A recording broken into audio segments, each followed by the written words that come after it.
Hi everybody, I hope this video finds you well. In today's video, we're going to continue our investigation of correlation and regression. So far, we've made some good progress by learning the visual display necessary for understanding the relationship between two quantitative variables. That was the scatter plot. We also talked about what we're looking for when we build one of those scatter plots, namely that we want to understand the direction, the form, and the strength of the relationship, if there is any relationship. And then in the previous video, we sort of took a big step forward and we learned a mathematical way of measuring the strength of the linear correlation between two variables, which was the correlation coefficient. We also tied that into a statistical table, Table E, which allowed us to sort of understand how strong is strong enough to really consider that the pattern we're seeing between the two variables really is just that, a pattern, a relationship that we can then try to understand and use. So in this video, we're going to go a little bit further with this by first taking a look at one more example, building a scatter plot, calculating the correlation coefficient just as we've been doing. And then after that, we'll sort of begin our discussion of what can we do once we actually have established that two variables are related. So we're going to be wrapping up the first major question of this section, which is really how to understand if there is a relationship between two variables, and then moving into the second major sort of topic of investigation, which is if there is a relationship, how can we understand that relationship, and ultimately how can we use that relationship to make predictions and draw conclusions. So let's go ahead and get started by taking a look at this example. So for this example, we're going to suppose that a researcher is studying computer science graduates, so students that have graduated with a computer science degree. The researcher wants to study if there is a relationship between the GPA that these students graduate with and the time it takes for them to land their first job. So in other words, they're trying to analyze is basically how they perform in their program related to how long it takes them to get their first job. So to study this, the researcher randomly selects 10 recent CS graduates, records their GPA, and tracks them until they get their first job. And they get the following data. So we have this set of data here. So they recorded each of their GPA. So one student had a 3.9, somebody had a 4.0, somebody had a 2.9, somebody had a 3.2. And you can see there's 1, 2, 3, 4, 5, 6, 7, 8, 9, 10 people, which we knew because it said 10 recent CS graduates. And then they also tracked how many months until they got their first job. So the person with a 3.9 GPA took 1 month until they found their first job. The person with the 2.8 here took 6 months until they got their first job. The person with the 3.2 down here, it took them 4 months until they got their first job. So we're going to do a couple things with this. First, we're going to go ahead and construct a scatter plot just to get a little bit more practice with that. Keep in mind that inside of being able to draw the scatter plot, we also need to identify the explanatory and the response variables. So we'll do that, and then we'll build a scatter plot. And then we'll also go ahead and calculate the correlation coefficient. Remember, that's just going to be using the calculator. And then we're going to use that correlation coefficient to decide if there's evidence for these two variables to really be related. So let's start off by doing part A and identifying the explanatory and response variables. So does it make more sense to say that the GPA that a student has might impact how long it takes them to get their first job? Or would it make more sense to say that the months until they get their first job somehow impacts their GPA? Well, again, you can do this one pretty chronologically. Your GPA would happen beforehand. Your GPA would happen by the time you graduate, and then after you graduate, you would start looking for this job. So it would make sense to treat the GPA as the explanatory and the months until the first job as your response. Now, again, when we're doing this sort of analysis, we're not saying the GPA is the only thing that impacts the time it takes you to find that first job. Of course, it might not even have any impact, right? It might not be related. But we're saying that if there is a relationship, the way that that relationship should work is that if we can understand somebody's GPA, that might give us some extra information about how long it takes them to find that first job. In terms of calculator stuff, keep in mind that if you have your calculator and you want to follow along here, you'll want to go ahead and put the explanatory into L1 and all that response data into L2. So I'll go ahead and do that first, even though we don't technically need to do it for the scatter plot. We'll just draw that by hand, of course, but good idea to just go ahead and get it all in now. So if you have any data in L1 or L2, clear that out. Go ahead and put the GPAs into L1, so 3.0, 4.0, 3.6, 2.8, 3.7, 2.9, 3.4, 3.5, 3.7, and 3.2.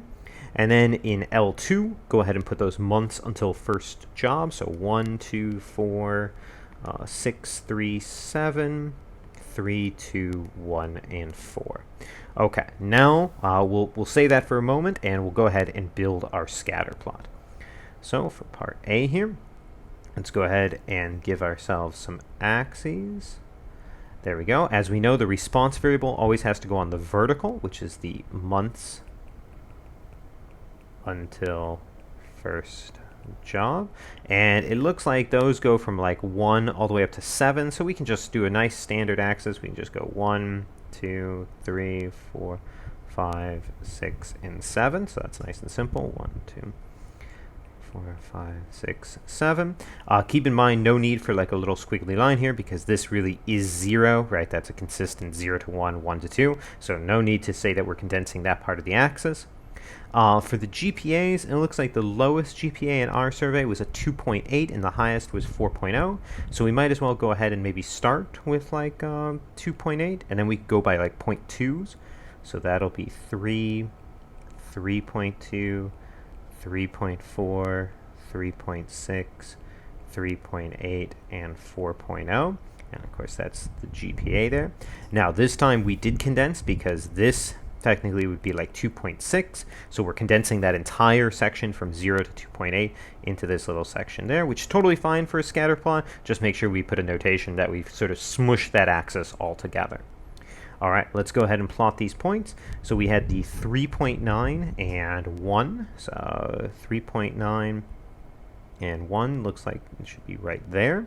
Then we had 4.0 and 2. So 4.0 and 2 looks to be right about there. Then we had 3.6 and 4. So 3.6 and 4. There we go. Then we had 2.8 and 6. So 2.8 and 6. Then we had 3.7 and 3. So 3.7 and 3, right about there. Then we had 2.9 and 7. So 2.9 and 7. We had 3.4 and 3. So there's 3.4 and 3. We had 3.5 and 2. So it looks to be right about there. And 3.7 and 1. So right about there. And then 3.2 and 4. So right about there. All right, so there is our scatter plot. And again, we have 1, 2, 3, 4, 5, 6, 7, 8, 9, 10 dots because we had 10 individuals in our study. All right. Even before we calculate the correlation coefficient, we should probably have a prediction for whether or not the correlation coefficient is going to be positive or negative. Just roughly, it looks like this stuff is directed this way, meaning that as the GPA, as the explanatory increased, we generally saw a decrease in the months until the first job, which would make sense, right? The higher the GPA, probably the faster that person was able to find a job. Is it uniformly true? No, of course not, right? There was somebody who had a 3.7 who only took 1 month, which was faster than the person who had a 4.0 and took 2 months. So it's not uniformly, but it's the general pattern, right? It's saying that generally speaking, that as the higher the GPA was, the lower the months until the first job. So we're expecting a negative correlation coefficient here. So let's go ahead and do that. For part B, we'll actually calculate that correlation coefficient. So if you've typed in your data, you can go ahead and follow along. If you haven't, go ahead and probably pause the video and then go ahead and type in the data. Otherwise, we'll hit Stat and then go over to Calc, and we'll use that linreg AX plus B. So we're doing Stat, Calc, and linreg AX plus B. If you have the newer calculator, it actually has an X and Y list, so you can actually specify L1 and L2. If you have the older calculator, of course, it just naturally assumes L1 and L2. So either way, you can either go down to Calculate or just hit Enter again. And once you do that, you should get a bunch of different things. Later on in this video, we'll actually start making use of some of those other components, the A and B. But for now, we just want the correlation coefficient, which is R. In this case, it looks like it comes out as negative 0.87, and then if we round 4.9 there. So notice we did indeed get a negative correlation coefficient because we're seeing a downward facing direction in terms of the scatter plot.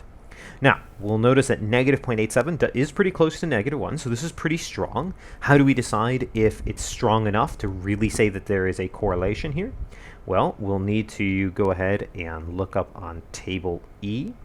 Remember, to use table E, we need to know the sample size, the amount of data. Remember, we had 10 recent graduates here, so our n equals 10. So let's go ahead and use that. Remember, we're going to have n equals 10. We have table E at the end of this. So there we go.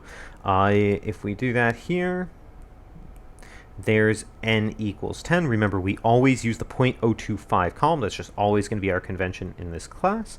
So our critical value, our CV, should be right there, which is 0.6319. So 0.6319. So let's go ahead and record that. So if we do that, we should find here that our critical value is 0.6319.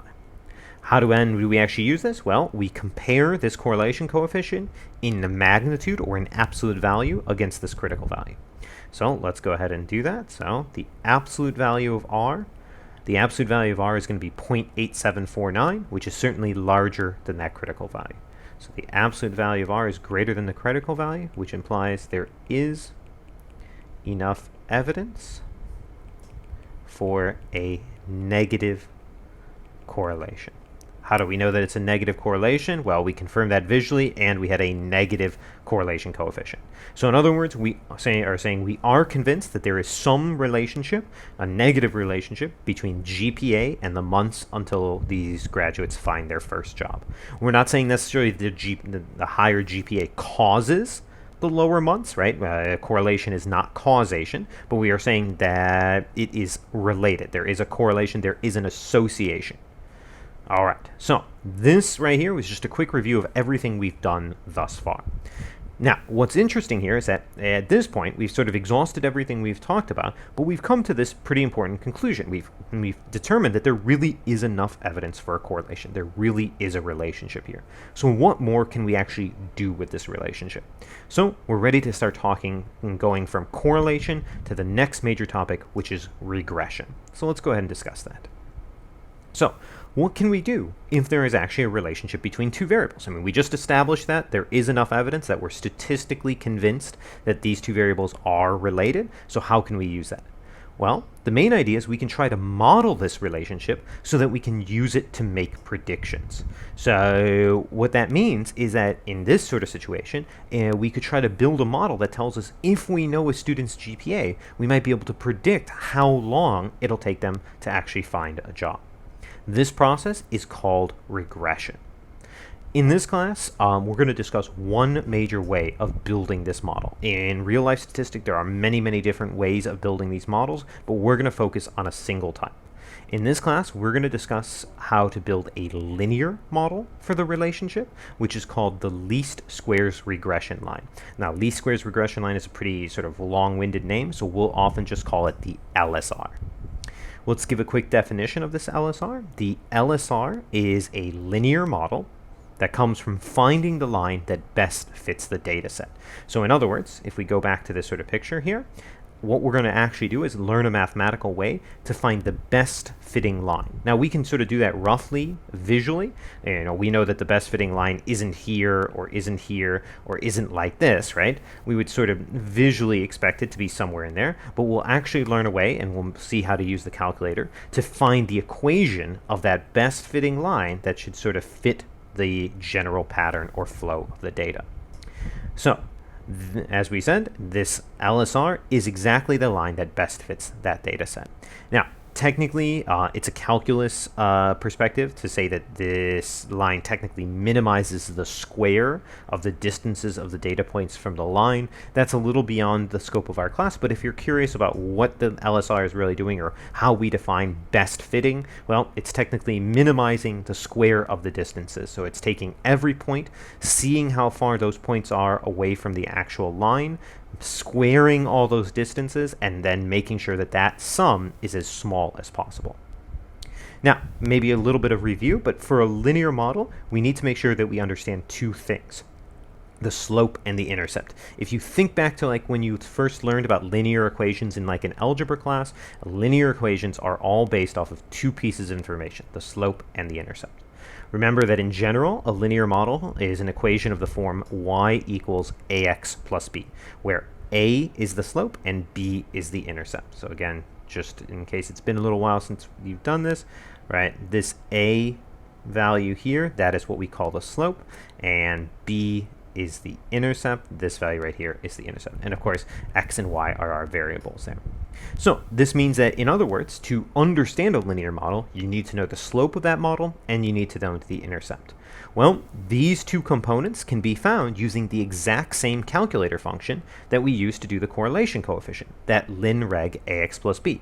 At this point, we've used the calculator several times to come up with the correlation coefficient, and every time at the top of that sort of screen that prints out, it tells us an a and b, and that is exactly the slope and the intercept of this LSR. So we don't need to learn anything extra from the calculator. We're just going to make use of some more of its outputs, namely the a, which is the slope, and the b, which is the intercept. Okay, so let's go ahead and try this on the data set we were just working with, right? We just had established that based on that information about GPA and the months until first job, there really was a relationship. So let's see if we can build the model for that relationship. So we're going to go ahead and we're going to continue that example. So we've got the same sort of study here and the same data. Let's go ahead and construct the LSR for this data set, and then we'll do a little bit more with it. So for part C here, how do we actually find that LSR? Well, we can go ahead. If you still have it on your calculator, you can probably just look back at your calculator, but you just go ahead and do the same thing. Stat calc ln reg ax plus b. And of course, if you have your data still typed in, this guy is still in L1, this is still in L2. If you somehow deleted it in the last minute or so, go ahead and just retype that stuff back in. But we're going to use the same calculator function, stat calc ln reg ax plus b. If you do that and you look back at what you got there, of course, we use the R value of negative 0.8749. We now want to record the A and B values as well. So A, if we go ahead and round, looks like A is approximately negative 4.4, and B looks like it comes out as about 18.5. Okay, so what does that actually mean our equation is? Well, we can write our equation as y equals negative 4.4x plus 18.5, because this is our slope and this is our intercept. Now, a couple little things here. Oftentimes, as we'll talk about in just a moment, we're going to use a little bit of notation and put a little hat over the y here. This just indicates that this is a predicted value coming from the regression line. So we just use that little hat notation on the y to represent that we're predicting based on the LSR. It's not actual data. We didn't actually observe this. We're building it as a statistical model. So just a little bit of notation there. And the other thing is, you can certainly use x and y as your variables, but if you want, you can always replace them with what the variables are in this context. Keep in mind, x is the independent variable, or the explanatory, which is the GPA, and y is the months until the first job, the response variable. So if you want to, you could also write this out, that the predicted months is equal to negative 4.4 times the GPA plus 18.5. And this really gives you a hint about what we're going to be using these LSRs for. You can basically see how if you know somebody's GPA, you can plug it in here, multiply it by negative 4.4, add 18.5, and that'll give you a prediction for how many months it should take them to actually get this first job. Okay, so that's constructing the LSR. When you guys get more comfortable with this, you don't need to write out all this stuff. You can just jump right to writing out the equation since you're just copying it off your calculator. All right, let's take a look at part D. So part D wants us to draw the LSR on the scatter plot. So let's go back and grab the scatter plot. We won't toggle back and forth. I'll just go ahead and copy this. So let's just grab our scatter plot. And we can just paste this in. This will be part D right here. Okay, so let's just paste that guy right in there. And of course, just to avoid confusion, we'll get rid of that. Okay, so there was our scatter plot. What we want to do is we want to actually confirm. I mean, the calculator is not going to be incorrect, but we haven't ever done this before, so let's actually make sure that what we found here really does fit this data. So we're going to try to draw this equation on this scatter plot. So how do we draw a line? Well, this is something hopefully we remember back from like a algebra class. To draw a line, you need 2 points. So you can plug in 2 different GPAs, get 2 different outputs or 2 different months, and draw the line that connects those. What's the best way to do this? Well, make sure you make use of this axis. Notice that our axis goes from like 2.8 to 4.0. That's what we chose. So why don't we plug in 2.8 and 4.0? We'll get some points like here and here, and then we'll be able to connect them. So to do this, you get to choose any 2 points. So we're going to choose any 2 explanatory values. So I always like to use the beginning and the end of my axis. I find that that makes it easier, but you could choose any 2 you like. So let's first go ahead and do GPA equals 2.8. So we'll do that, and we'll go ahead and plug that into the equation here. So that means that the predicted months, we'll do this all in this color here. So the predicted months is going to be negative 4.4 times 2.8 plus 18.5. You can go ahead and type that into your calculator. Negative 4.4 times 2.8 plus 18.5, and you should get that that comes out as about 6.18. So let's go ahead and plot that point. We are saying if the GPA is 2.8 and the months should be 6.18. Now, I'm going to use the color blue, and I'm also going to not put it as a dot. I'm going to put it as a little star to make sure that we're clear that this isn't a data point. We didn't observe anybody like this. This is just coming from our prediction, our model. So if they have a 2.8, we're saying 6.18, so it should be right about there. So there's my first point. I need one more.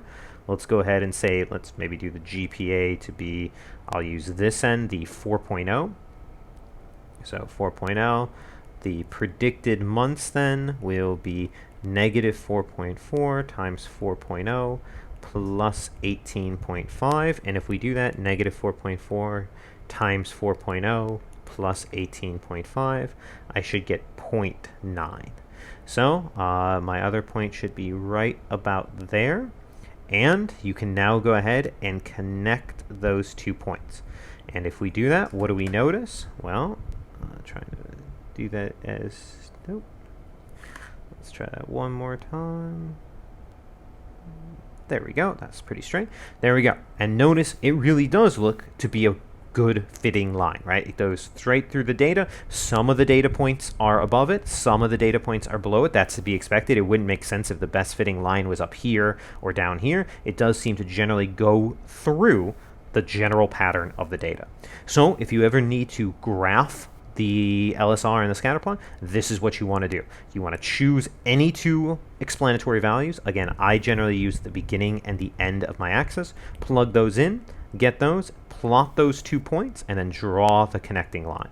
Again, why do I like to use the beginning and the end of the axis? Well, if I had chosen like 2.8 and 3, I would have gotten 2 points here, I would have connected them, and then I would have needed to be very careful about sort of free-handing the rest of my line. By choosing the beginning and the end and then drawing the connecting line, it's just easier visually to make sure that the line sort of fits the data. Now, something we'll investigate a lot more of is what does it really mean for some of the points to be above and some points to be below?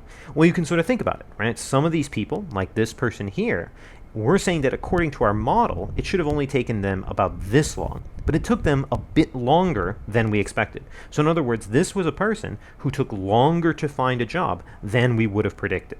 Whereas somebody like this or like this, those are people who found a job faster than what we would have expected. Again, we don't imagine that our prediction is always going to be perfect, but we're saying that this prediction generally fits the overall relationship. Okay, let's try one more thing with this before we talk a little bit more about the LSR and take a look at one final example. Let's also use our model, this LSR, to go ahead and predict how long it should take a student who had a 3.1 GPA to find a job. Now, notice that nobody in our study actually had a 3.1. There were people who had 3.2s, 3.4s, 2.9s, but nobody had an exact 3.1. So we just want to predict how long it would take a student with that GPA to find a job. How do we do that? Well, to go ahead and do this, anytime we want to do a prediction, this basically just means that we want to plug into LSR. So remember, we have this equation that the months should be equal to negative 4.4 times their GPA plus 18.5, and we know that they had a GPA of 3.1. So let's go ahead and do that. So the predicted months should be negative 4.4 times 3.1 plus 18.5. And if we go ahead and type that into our calculator, so negative 4.4 times 3.1 plus 18.5, it should come out as 4.86. So what we're saying is a student with a GPA of 3.1 should take around 4.86 months to get their first job. So we're saying it'll take a little under 5 months for a student with a 3.1 to get their job, to get that first job. Visually, what is that sort of telling us? Well, if we sort of look here, what this is saying is if we had been at 3.1, we're sort of going up to where that line is, and yeah, that line does seem to be sitting somewhere pretty close to 5, maybe a little under 5. According to this, mathematically, it should be about exactly 4.86. Okay, so this gave us a chance to sort of go through and look at all the different sort of components of what we can do once we actually are satisfied that there is a relationship between the two variables. Okay, so in our next video, we'll go ahead and we'll talk a little bit more about the components of the LSR, namely the slope and the intercept, and take a look at another example of building the LSR and graphing it on the scatter plot and actually understanding all these components.